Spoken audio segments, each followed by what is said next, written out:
Ketemu lagi di channel Firman Historical Project, channel yang selalu berusaha menyajikan konten-konten yang informatif, edukatif, dan inspiratif. Kali ini kita akan ngobrol dan memberi tanggapan terhadap sesuatu hal yang lagi viral saat ini, yaitu sebuah pernyataan dari seorang kiai panutan ahli fikih dari Kiai NU atau Nahdlatul Ulama, salah satu organisasi Islam terbesar di Indonesia, yaitu Kiai Haji Gus Baha. Beliau membuat sebuah pernyataan bahwasanya Indonesia itu bukan milik Soekarno, Indonesia itu bukan milik keturunan Soekarno, Indonesia itu bukan milik Trah Soekarno. Pernyataan tersebut menjadi buah bibir kali ini karena dilontarkan oleh seorang ulama yang jarang dia jarang sekali berkomentar tentang politik, tapi kali ini ada pernyataan dari beliau yang berkaitan dengan isu politik ya. Kalau kita cermati dari pernyataan beliau, memang betul ya, kita harus meyakini itu bahwasanya jangan sampai ada stigma, jangan sampai ada opini, kemudian hal-hal yang lainnya yang menjurus kepada Indonesia itu menjadi negara yang hanya dikuasai oleh satu trah. Karena Indonesia itu bukan negara monarki, Indonesia juga bukan negara otoriter ya, tapi Indonesia adalah negara yang menganut sistem demokrasi. Demokrasi Indonesia, demokrasi Pancasila tentunya ya. Kemudian dari pernyataan beliau yang mengatakan bahwa Indonesia itu bukan milik Soekarno, memang betul. Indonesia itu bukan hanya milik Soekarno, justru sebaliknya kalau menurut saya. Bukan Indonesia milik Soekarno, tapi Soekarno lah milik Indonesia. Soekarno salah satu tokoh penting bangsa Indonesia. Soekarno adalah bapak proklamator Indonesia. Soekarno adalah presiden pertama Indonesia. Dan terlepas dari berbagai kontroversi serta kekurangan-kekurangan beliau sebagai seorang manusia, saya memandang Soekarno sosok yang sangat saya hormati. Soekarno menjadi salah satu idola saya ya, menjadi salah satu idola saya dari sekian banyak presiden yang pernah menjadi presiden di Indonesia. Walaupun tentu kita tidak bisa mengesampingkan fakta-fakta sejarah, memang banyak dari kebijakan-kebijakan Soekarno yang juga memang saya kurang agak setuju, dan mungkin masih banyak pertanyaan di kepala saya tentang beberapa kebijakan yang diambil oleh Soekarno pada waktu itu. Nah, kemudian yang menjadi sebuah paradigma atau mungkin sebuah persepsi di masyarakat, banyak sekarang tokoh-tokoh politik bahkan yang mendompleng ya, istilahnya yang mendompleng nama besar Soekarno untuk mengangkat elektabilitas mereka, untuk mendapat perhatian dari masyarakat sehingga nanti terpilih di dalam pileg ataupun dalam pilpres dan pemilihan-pemilihan yang lainnya. Namun kita sebagai warga negara Indonesia tentunya harus bisa membedakan ya.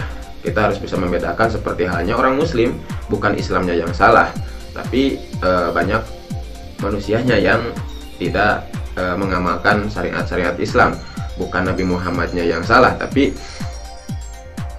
banyak para pengikut-pengikutnya yang tidak turut pada Nabi Muhammad. Walaupun banyak juga kan aliran-aliran yang mengatasnamakan Islam, padahal dalam praktiknya mereka jauh sekali dari norma-norma agama Islam.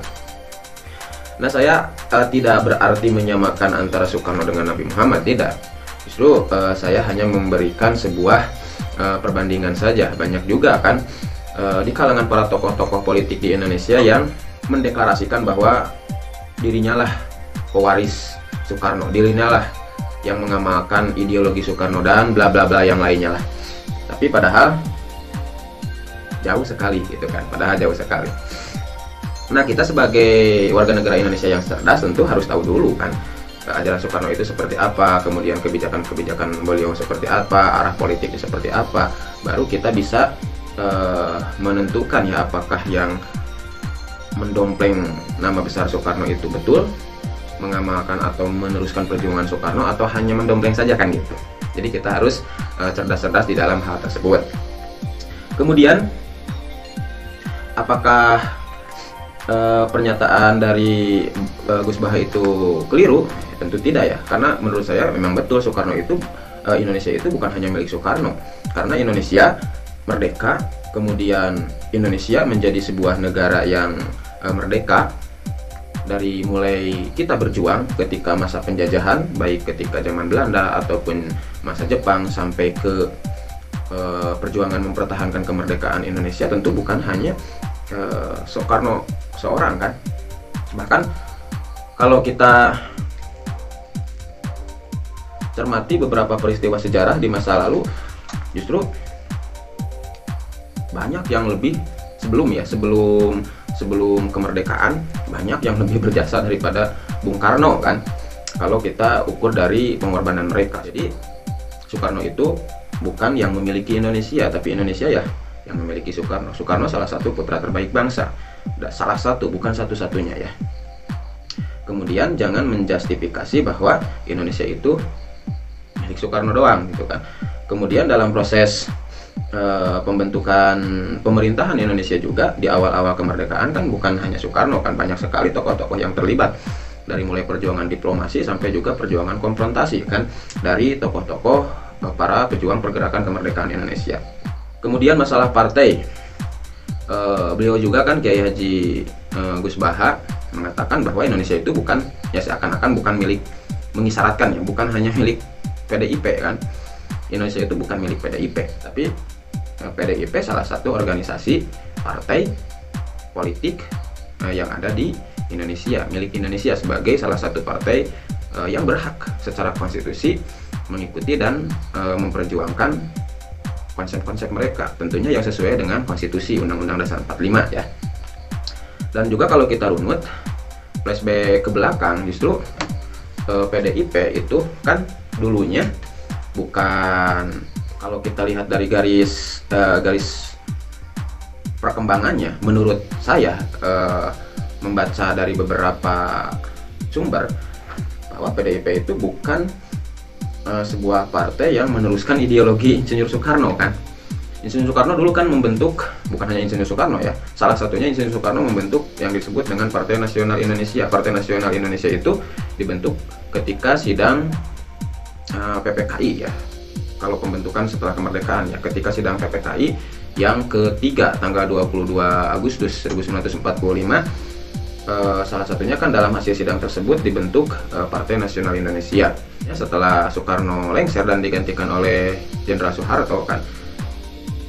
PNI itu kan salah satu partai yang terkena kebijakan dari Presiden Soeharto pada waktu itu, ketika masa Soeharto diciutkan kan partai-partai di Indonesia yang asalnya banyak menjadi hanya 3, yaitu Partai Golkar, kemudian P3 sama Partai PDI ya, Partai Demokrasi Indonesia. Belum ada P-nya, akhirnya belum ada Partai Demokrasi Indonesia Perjuangan, belum jadi PDIP, tapi jadi Partai Demokrasi Indonesia.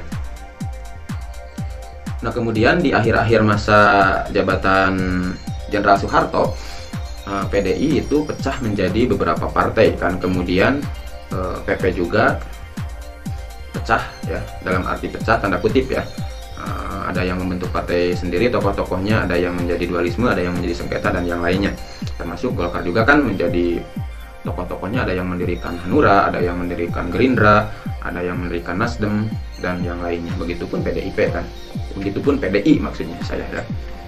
Nah PDI itu kan pada waktu itu yang saya tahu pecah secara umum ya, menjadi 2 kekuatan besar pada waktu itu. Ada yang disebut dengan PDI, kemudian ada yang disebut dengan PDIP.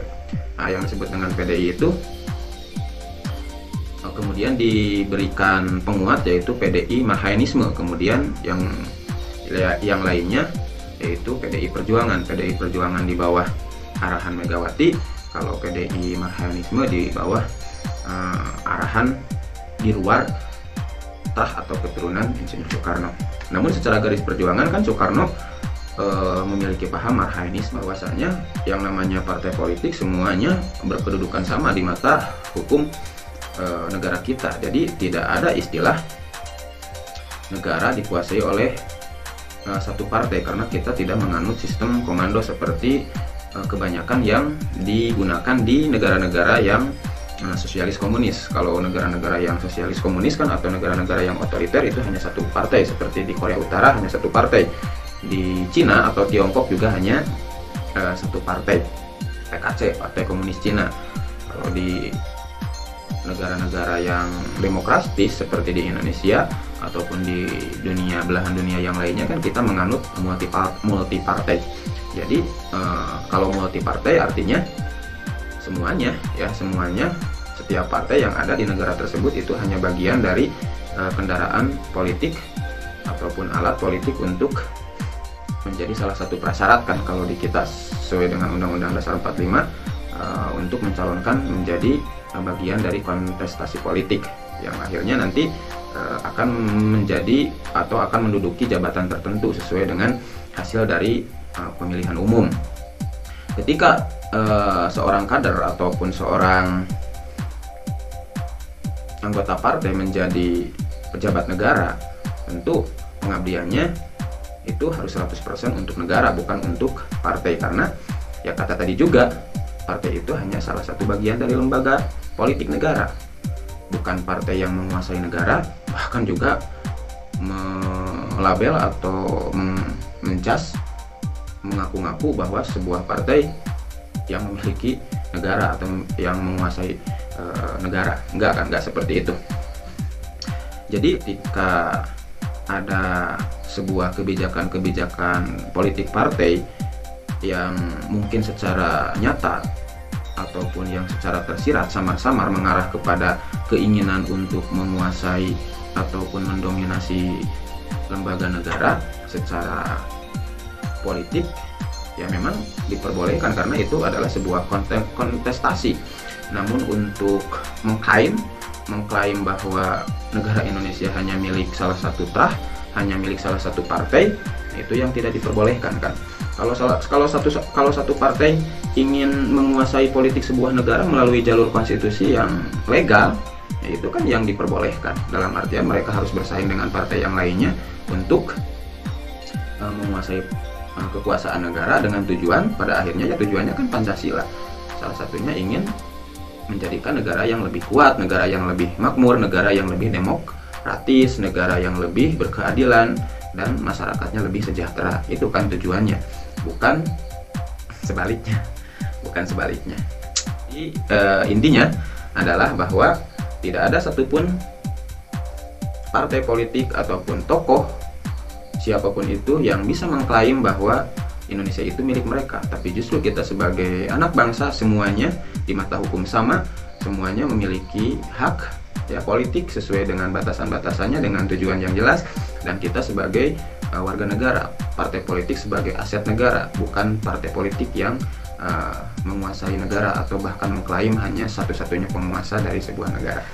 Oke, sekian dulu, semoga bermanfaat. Tolong tulis hal-hal yang mungkin kalian punya unek-unek ataupun punya gagasan-gagasan yang lain, punya persepsi yang lain, punya argumentasi yang lain di kolom komentar. Kita diskusi di kolom komentar, dan jangan lupa support terus channel ini agar saya lebih bersemangat dalam menyajikan konten-konten yang informatif, edukatif, dan inspiratif. Bye bye.